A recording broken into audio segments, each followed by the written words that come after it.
we are constantly seeing things, but sometimes the connection between what we're seeing and what we're understanding has been lost, you know.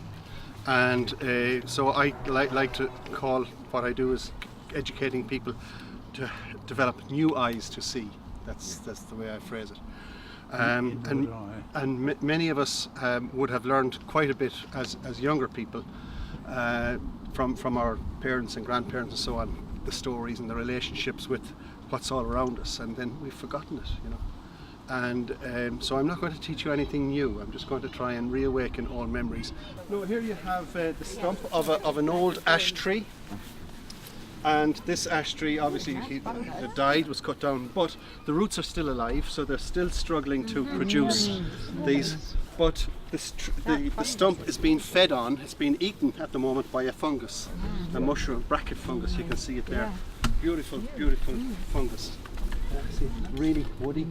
That's an older one. Well, it's still very young and very white. This one has gone off a bit. It's edible. You can cook it and whatever. Really? But not when it reaches this stage. No.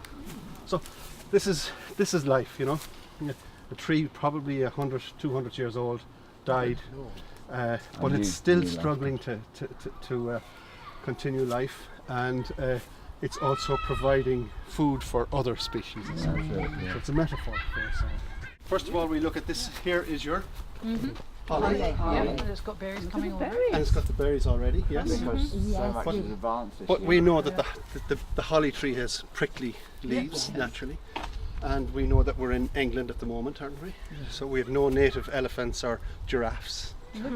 So once the tree goes higher than your horses and things, it doesn't bother putting prickles on the leaves, because the prickles are only to keep the grazers away from them. So trees are intelligent. Now this tree, I have to confess, I'm from Ireland. You might have noticed. But I'm from the west of Ireland, from Mayo, which is an English transliteration of Muyo, which is the plain of the yew tree. And this yew tree here, which is in full flower, you can see the beautiful thing. It's highly poisonous. You do know that. Highly poisonous. But in early Christian times, especially in places like Ireland, this was one of the only 3 evergreen trees that we had in the country. So when Easter came along, how do you get a palm tree in Ireland? You have to So this would have been, and it also became very easy for them to accept using the yew, because the pre-Christian spiritual leaders, the Druids, had their ceremonies in yew groves, you know? And this was a sacred tree to the Druids and so on. And now the good news for all of you is that the synthesis of some of the chemicals from this gives us Taxol, which is used in the treatment of breast cancer.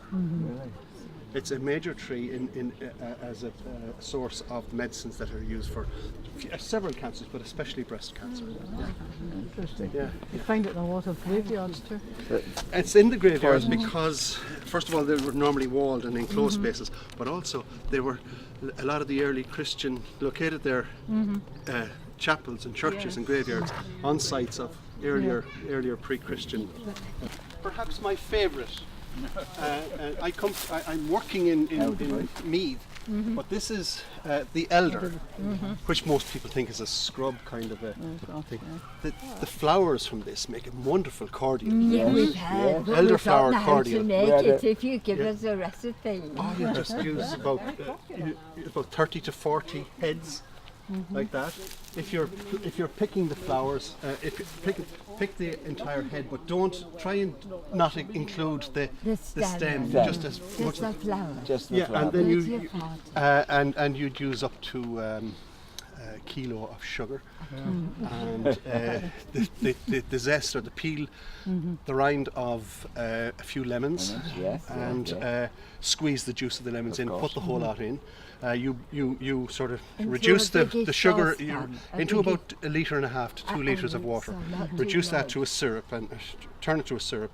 Put all your ingredients in.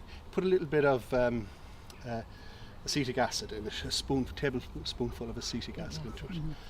put a little bit of orange peel into it as well, right? And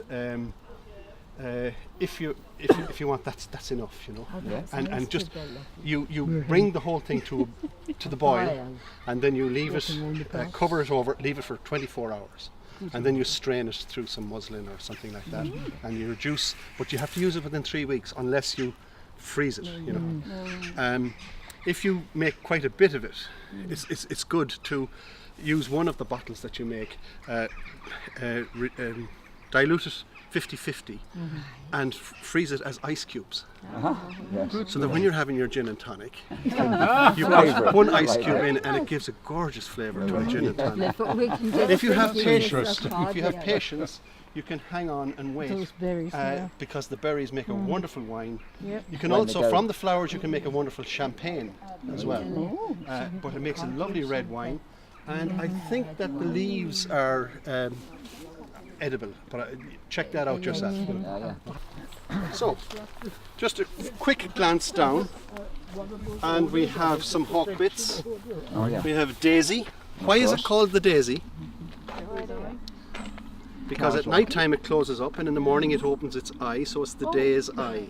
Right? We have buttercup, and there's a plantain there. So there's all of those fantastic plants there, but these are intelligent plants. They know that there's a guy going to come along, sitting on a lawnmower once a week and cutting it, so they keep down. They hug the ground. They're intelligent. But look what happens when you don't cut the grass. So let's go over here, because everything that's over there is here. This is yarrow, milfoil, thousand leaves. And this is one of our more important wildflowers because of all of the medicinal properties and all of the applications of the plant and the different parts of the plant that can be used in medicines and things like that. So yarrow, keep that in mind. This one has 3 flowers on the stem. When they go to seed, see how they get these long spiky things. And they look, you know our stalk that we looked at earlier on, the footprint with the 3. So this is called bird's foot trefoil, right? And it's a beautiful little plant, beautiful.